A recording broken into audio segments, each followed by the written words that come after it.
Eu acredito no profético, quero deixar claro isso. Mas existe um problema, principalmente nas igrejas pentecostais, que no calor da emoção, no meio que eu trabalho, a gente fala a pira, quando eles estão na pira...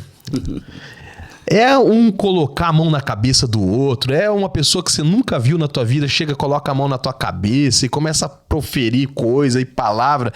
O pastor acredita que existe um perigo real em você deixar alguém chegar e colocar as mãos sobre a sua cabeça? Você nem sabe quem é essa pessoa, você nem sabe de onde que veio essa pessoa, você não sabe por onde que ela anda e ela tá colocando mão na cabeça e tá orando. Isso é perigoso, pastor? É muito perigoso, é muito sério, porque existem os oportunistas de plantão, existe charlatanismo, sim. Não se pode generalizar. Esse aqui é o mal de pessoas, né, que querem generalizar, que querem ser céticos já em todo sentido. Então, o que acontece? Você tem que conhecer de onde está procedendo essa pessoa, quem ele é. Quem está convidando, se é pessoa séria, não é e tal. Então, para você poder permitir que coloque a mão na sua cabeça. Porque existe um poder chamado poder da transferência.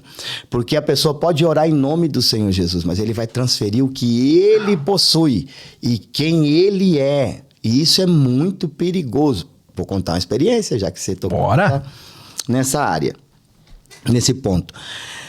Um pastor, amigo meu, ele... estava precisando de um líder de escola dominical da igreja dele.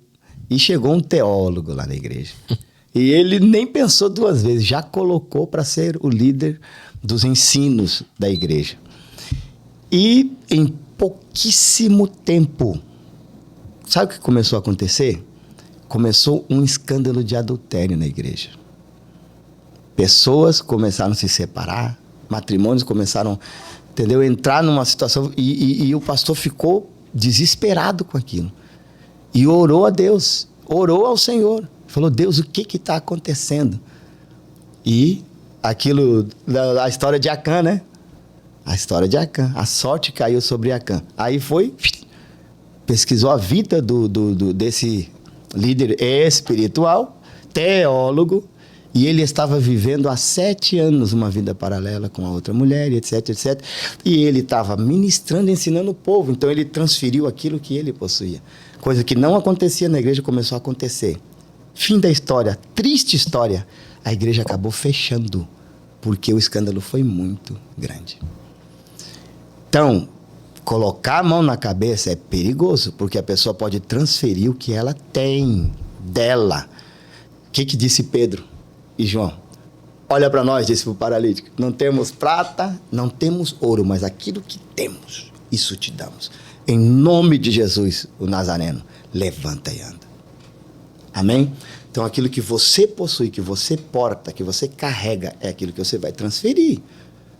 Jesus falou, dirão daquele dia em teu nome curei, libertei, fez e acontecia. Ele vai dizer, eu não vos conheço. E como que Jesus chama eles?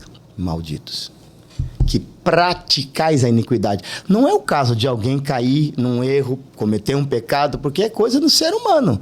Mas vós que praticais a iniquidade, que vive essa vida errada, vive cometendo, fazendo coisa errada e vive até com pacto com demônios, inclusive. Tem coisas muito sérias por aí. Então a gente precisa sim saber quem é a pessoa que está pisando na sua casa, ou que está colocando a mão sobre a sua cabeça, ou que está lhe dirigindo a palavra. Uma gripe, meu amigo, tem vários vírus ali. Isso que eu estou falando aqui para você, se eu não tenho essência, Axéia, Badai, Raio e Assúria. Se eu não tenho essência de Deus para transferir, para que você até mesmo fique curado, receba muita unção e graça de Deus na tua vida, eu posso transferir outra coisa? Isso é sério. Isso é muito sério. Isso é muito... Aqui no Paraná, pé vermelho. Pé vermelho. Olha só, pastorzão, vamos lá. Isso aqui é meio pesado. Vamos lá. Passei por algo mês passado. Estava com visita em casa, meus sogros, e muitas coisas estranhas começaram a acontecer. Eu estava ministrando uma palavra por telefone para minha mãe, que mora em outro estado. Estava na varanda e vi uma figura masculina com uma capa preta ao meu lado. Eu ignorei e entendi que aquilo ali era opressão.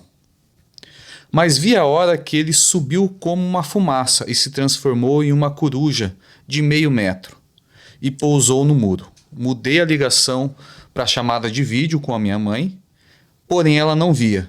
Tentei filmar e tirar fotos, também não deu. Ela me olhou dentro dos olhos, ele, né? E voou. Seria uma demonstração de bruxaria? Detalhe, que quando meus sogros chegaram, até os brinquedos das crianças começou a andar sozinho e todos viam. Isso daí é uma manifestação visível do mundo espiritual. Porque ele se transfigura como um anjo de luz, se materializa e também se torna transcendente, transfigurado. Com certeza Deus abriu seus olhos espirituais para ver o mundo espiritual e você pôde perceber claramente que a partir de quando os seus parentes chegaram ali, são sogros? São os sogros, chegaram ali. Quer dizer, algum mal está sobre a vida deles, alguma bruxaria, alguma feitiçaria, coisas relacionadas ao espiritismo, etc. Então,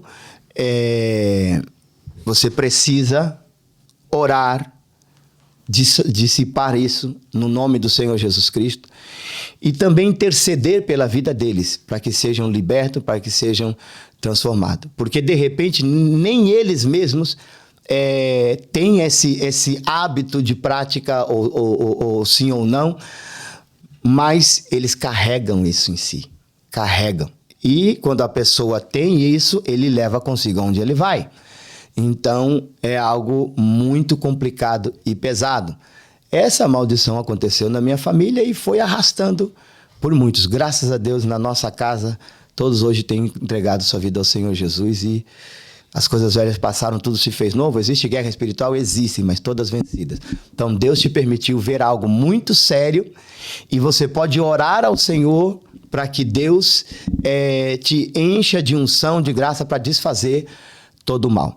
Com isso, eu quero só agregar um pequeno testemunho bem rápido, que eu tive que acompanhar um grupo de pessoas para orar no monte, porque essas pessoas, ao ir, fizeram uma campanha de tantos dias, mas não conseguiam completar, porque eles iam orar, viam demônios. Eles iam orar e as formigas vinham e dominava tudo aquele monte lá, então eles não conseguiam, porque ouviam grito, ouviam vozes, viam vultos e acontecia tudo isso aí naturalmente também com as formigas, e eles não conseguiam, todos os dias. Ele me pediu socorro e o que estava na frente, acompanhando a oração, falou para mim, nos ajuda, porque não queremos quebrar essa campanha. Daí eu falei, então vamos lá. Daí eu fui e ministrei com uma autoridade muito forte, e eu disse, a partir de agora, a visão para os demônios, tudo que é maligno acaba e abre a visão espiritual, vocês vão começar a ver a presença de Deus, anjos, sentir o perfume do céu, as formigas já não vão ter domínio sobre este lugar, e eu terminei junto com eles aquela campanha lá, numa atmosfera gloriosa. Então eu declaro que agora, toda intimidação do inferno contra a tua vida seja bloqueada e tirada. Deus abre os teus olhos para ver a glória, para ver a unção, para ver a graça, para ver a vida, para ver a solução, para ver a bênção, e que o mal que estava carregando os seus familiares, aí seus sogros, seja eliminado em nome de Jesus. E ele falou assim, ó, qual é a opinião do pastor sobre a possibilidade de um cristão verdadeiro ficar possesso ou oprimido por demônios? Isso é possível ou não? Cristão verdadeiro. É possível. É possível. Agora, o mal, assim como ele vem, ele sai. Entendeu? É possível a pessoa ficar oprimida. Por quê? Justamente como aquilo que nós conversamos anteriormente, por causa da legalidade, por causa das situações anteriores que foram a famosa frase, mal resolvidas. Entendeu? Não houve uma confissão, de repente, né, naquela área de um pecado que cometeu, não se abriu para um tratamento espiritual nisso daí, porque a cura tem que ser no corpo, na alma e no espírito. Então a gente tem que receber cura nas 3 áreas. Então tem muitos cristãos que são verdadeiros, têm a fé genuína, tudo bem, mas não foi trabalhado na vida dele as 3 áreas como é necessário ser trabalhado. Então é possível acontecer, porque abriu não é um portal, uma brecha, o inimigo já vai entrar ali. Então é necessário entender que isso é sério. O diabo ele busca quem possa devorar, entendeu? Em tempos anteriores da igreja da primitiva, desde lá já havia matança sobre cristãos. Então ninguém é intocável. Entendeu? E demônios vêm e atacam mesmo. O apóstolo Paulo tinha espinho na carne. Entendeu? Um mensageiro de Satanás para esbofetear, entendeu? Para o injuriar. Então existe sim. Entendeu? E é bíblico. Então tem que orar para dissipar e guerrear no espírito.